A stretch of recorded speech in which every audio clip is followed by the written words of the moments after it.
This exceptional invention with its unique mechanics, which makes conventional trains look totally outdated, is the brainchild of Jean Bertin, an ingenious inventor in the field of aeronautics, a daring entrepreneur, and a major player in advanced post-war research. His latest project, the Aero Train, is a kind of rocket propelled horizontally by a system quite different from trains. Pour se déplacer très vite, To move at high speeds, the Aero Train blows air under itself. en dessous de lui-même. It then lifts up by a few centimeters thanks to its air cushion, and thus almost completely avoids friction. It's a technology that is dispensed with the wheel. After thousands of years, it was a gigantic step. The Aero Train runs on an inverted T-shaped rail. A turbine drives fans that raise the whole configuration. The Aero Train then rests on a real air cushion. A second helicopter turbine, positioned at the rear, drives a propeller of 2.4 meters in diameter, composed of 7 blades. You just have to push, and on its cushion of air, it will move at an extraordinary speed. There is still air resistance, but no more rolling resistance. However, it takes another 10 years of studies before the ultimate prototype of the Aero Train enters the race, demonstrating to the world that it's the future of high-speed transport. On January 22, 1969, Jean Bertin launches his horizontal rocket on its concrete rail. The peak speed obtained, as announced by the engineer, seemed incredible. 422 kilometers per hour, nearly 100 kilometers more than the 331 kilometers per hour of the previous record. While Jean Bertin continues to work on the prototype of his Aero Train, the engineers of the classic railway are embarking on a new project. It has to be revolutionary as well, with a new design, a top speed never before reached, yet inspired by the Aero Train in its motorization. The principle of the Aero Train is adapted. The train will produce its own energy without the help of a catenary. Inside the engine, a gas-powered turbine will activate an alternator, which in turn will create electricity, which then will feed the motors in the bogies. This new system will allow trains to run even faster and to break the existing speed records. The TGV is born. TGV simply means high-speed turbo train. The challenge for the railway engineers is set: to demonstrate the level of technology achieved by surpassing the existing record with the highest speed ever attained.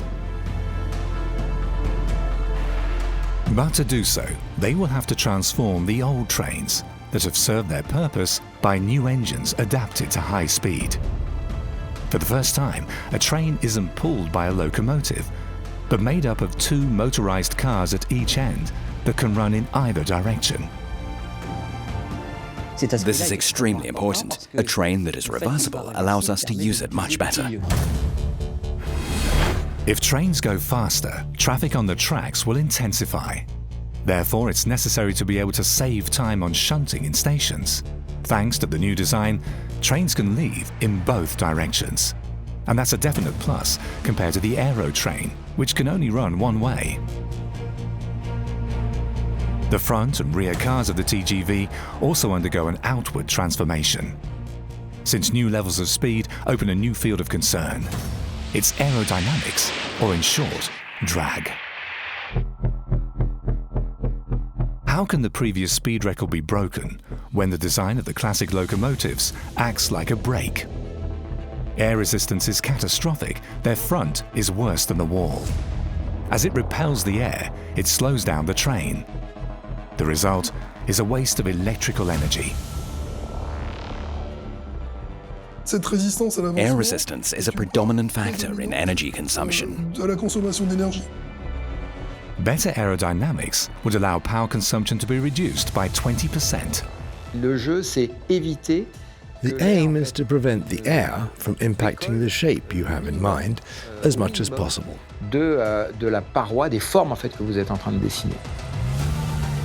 The The best examples at the time are the designs of cars. Their bodywork takes on new aerodynamic shapes.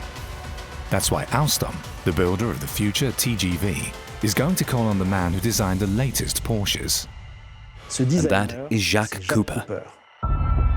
Cooper is going to transform the shape of the train. The point of the leading car is considerably lengthened.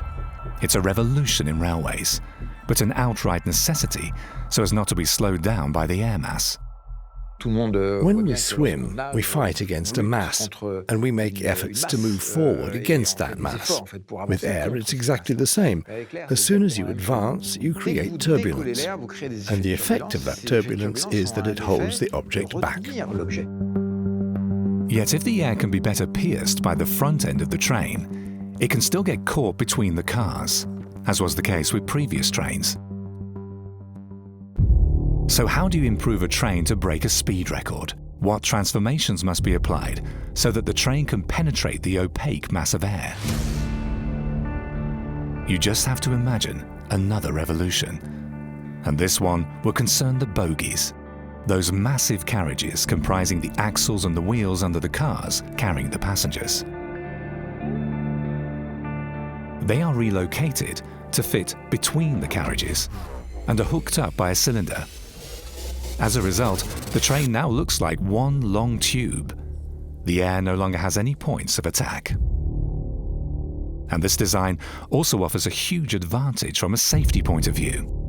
Experience has shown that when a train derails, the cars stay firmly attached to each other, and this solidity prevents it from settling down. When the bogies were spread out under the trains, it was enough for the head end of the train to derail, so that the following cars would take completely random paths. With the bogies between the cars, the train becomes a single unit, and the chances of them going completely off the rails are almost nil.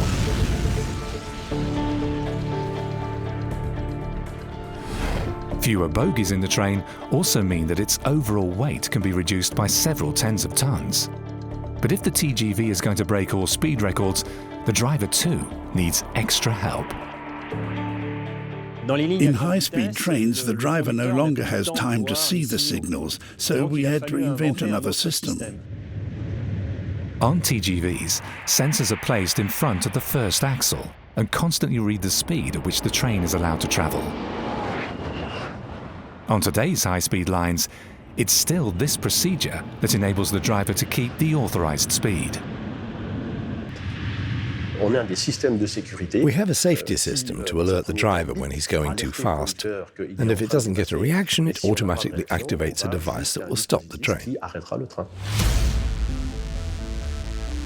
All these innovations are in place to ensure a smooth attempt at the world speed record. On December 8, 1972, TGV 001 sets off on the same track as the previous trains.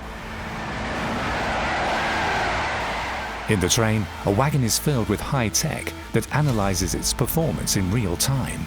While the engineers scrutinize the data on the train's behavior, all eyes are glued on the speed dial.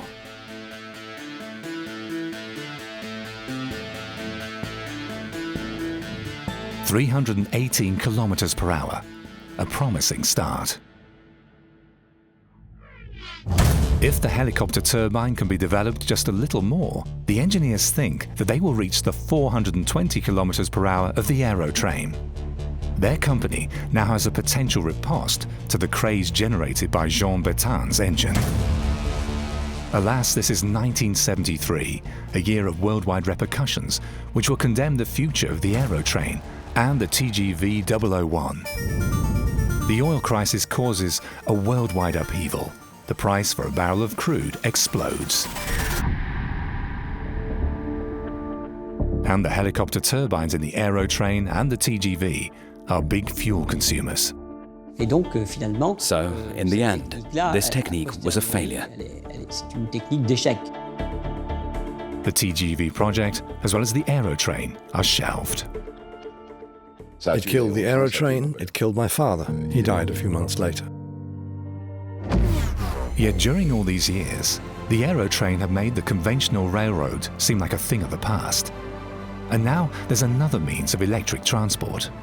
It's the Shinkansen, the new star of Japan's railways. Running at a commercial speed that's remarkable at the time, 210 kilometers per hour. But the Shinkansen is not comparable to the French trains because it's a shuttle with magnetic levitation. The cars lift thanks to powerful magnets. However, this vision of modern transport adds to the image of the train as being hopelessly outmoded. A minister at the time said, "The train is finished."